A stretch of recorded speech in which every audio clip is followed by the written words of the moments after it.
कई छिपी हुई शक्तियों से, और एक ऐसी ही शक्ति हमारे खाने से लेकर गाड़ियों तक हर जगह मौजूद है। तो चलिए आज एसिड्स यानी अम्लों के इसी दिलचस्प दुनिया में एक सफर करते हैं। शुरुआत एक सवाल से करते हैं। जरा सोचिए, एक खट्टा संतरा, घर पर जमा हुआ दही और एक चींटी का डंक। इन तीनों में भला क्या एक जैसा हो सकता है? सुनने में तो ये तीनों बिल्कुल ही अलग अलग चीजें लगती हैं, है ना? इसका जवाब है एसिड। जी हाँ, इन सभी में अलग अलग तरह के एसिड होते हैं, और यही वो धागा है जो इन तीनों को एक साथ जोड़ता है। तो ये एसिड आखिर होता क्या है? देखिए, वैज्ञानिक भाषा में एसिड वो चीज़ है जिसका पीएच मान 7 से कम होता है। और नियम बड़ा सीधा है, पीएच जितना कम होता जाएगा, एसिड उतना ही ज़्यादा शक्तिशाली, उतना ही स्ट्रांग होता जाएगा। और एसिड्स की इस दुनिया को समझने के लिए सबसे बढ़िया जगह कहीं दूर नहीं बल्कि हमारी अपनी किचन ही है। यकीन मानिए, हमारे रोज के खाने में न जाने कितने एसिड छिपे हैं। असल में हमारे कई पसंदीदा स्वाद एसिड से ही तो आते हैं। सिरके में जो तीखापन है वो एसिडिक एसिड है। संतरे और नींबू का खट्टापन वो सिट्रिक एसिड का कमाल है। और दही का हल्का खट्टा स्वाद लैक्टिक एसिड की वजह से होता है।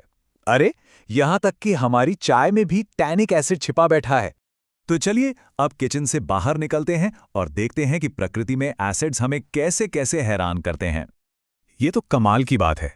कभी सोचा है कि जब चींटी काटती है या फिर वो बिच्छू बूटी की पत्ती चुभ जाती है तो जलन एक जैसी क्यों होती है? क्योंकि दोनों ही हमारी स्किन में एक ही एसिड छोड़ते हैं, मेथेनोइक एसिड। इसी को फॉर्मिक एसिड भी कहते हैं। और एसिड्स के भी कितने अलग अलग रूप हैं, देखिए। एक तरफ है ऑक्सैलिक एसिड, इतना दमदार कि कपड़ों से जंग के दाग हटा दे। तो दूसरी तरफ है बोरिक एसिड, जो इतना जेंटल है कि एंटीसेप्टिक की तरह इस्तेमाल होता है। और सबसे बड़ी बात, हमारे अपने पेट के अंदर हाइड्रोक्लोरिक एसिड है, जो खाना पचाने में हमारी मदद करता है। अच्छा, तो घर और प्रकृति की बातें हो गईं। अब चलते हैं उस दुनिया में जहां एसिड्स का असली, बड़ा और शक्तिशाली रूप देखने को मिलता है, यानी इंडस्ट्री की दुनिया में। और इस दुनिया का एक ही राजा है, सल्फ्यूरिक एसिड। इसे ऐसे ही किंग ऑफ केमिकल्स या रसायनों का राजा नहीं कहा जाता। इसके पीछे बहुत बड़ी वजह है। हमारी गाड़ियां जो सड़कों पर दौड़ रही हैं, उनकी बैटरी में यही है। हमारे खेतों में जो फसलें लहलहाती हैं, उनके फर्टिलाइजर में भी यही एक जरूरी हिस्सा है। मतलब हमारी मॉडर्न दुनिया की बुनियाद में ही सल्फ्यूरिक एसिड है। पर रुकिए, इस खेल में एक और बड़ा खिलाड़ी है। नाम है नाइट्रिक एसिड, और इसका रुतबा भी कुछ कम नहीं है। सोचिए, एक तरफ तो ये टीएनटी जैसे विस्फोटक बनाने के काम आता है, तो दूसरी तरफ ये फर्टिलाइजर बनाने में भी मदद करता है। और सुनार की दुकान पर जो सोने चांदी की चमक दिखती है ना, उसे साफ करने में भी इसी का हाथ है। हमने रसायनों के राजा की बात तो कर ली, लेकिन क्या कोई ऐसा भी है जिसे अम्लों का राजा कहा जाए, जो सबसे ऊपर हो? बिल्कुल है, और उसका नाम है एक्वा रेजिया। एक्वा रेजिया, जिसे अम्लराज भी कहते हैं, ये असल में कोई एक अकेला एसिड नहीं है। ये एसिड्स का एक ऐसा कॉकटेल है जो बहुत ही खतरनाक और शक्तिशाली है। इसे बनाने की रेसिपी भी बड़ी सटीक है।